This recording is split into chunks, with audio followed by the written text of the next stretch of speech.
Assalamualaikum. Hai, saya Siti Nur Aisyah daripada TSTV.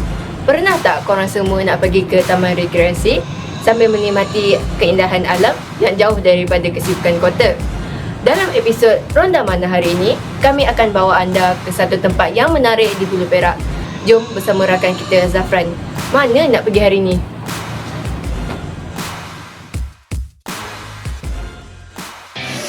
Assalamualaikum dan hai, saya Zafran dari TSTV dan hari ini kru TSTV berada di Denai Kabus.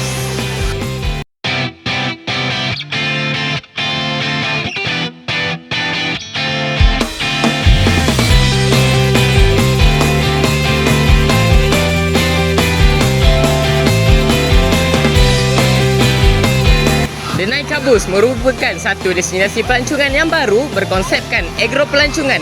Kawasan ini menjadi semakin popular terutamanya di negeri Perak.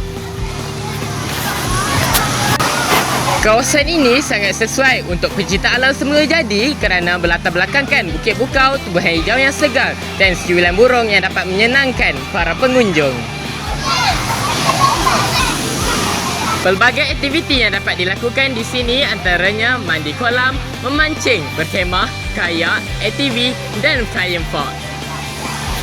Denai Kabus juga turut dikenali sebagai Little Kundasang disebabkan suasananya yang nyaman dan dingin dan memiliki panorama yang sungguh menakjubkan.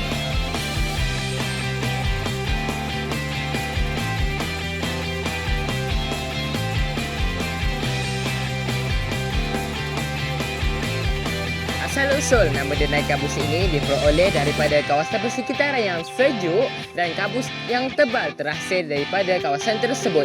Ini kerana lokasi Denai Kabus ini terletak di bawah kaki Gunung Kenderung dan Gunung Kerunai yang merupakan ikon bagi kawasan Gerik Hulu Perak.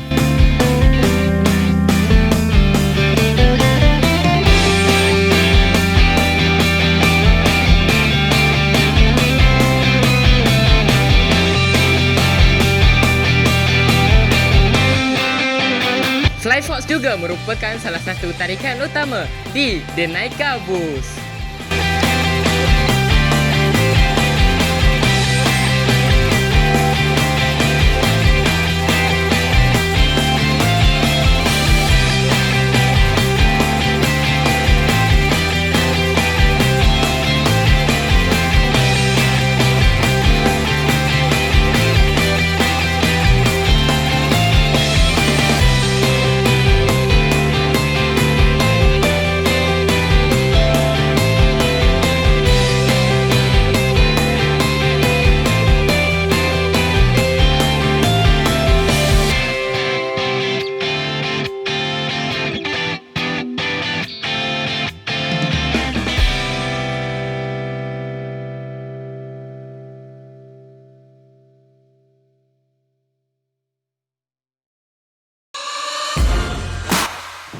Wah, menariknya!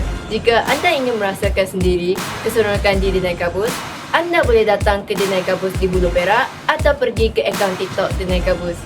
Sekian saja untuk episod Ronda Mana pada hari ini. Bye-bye!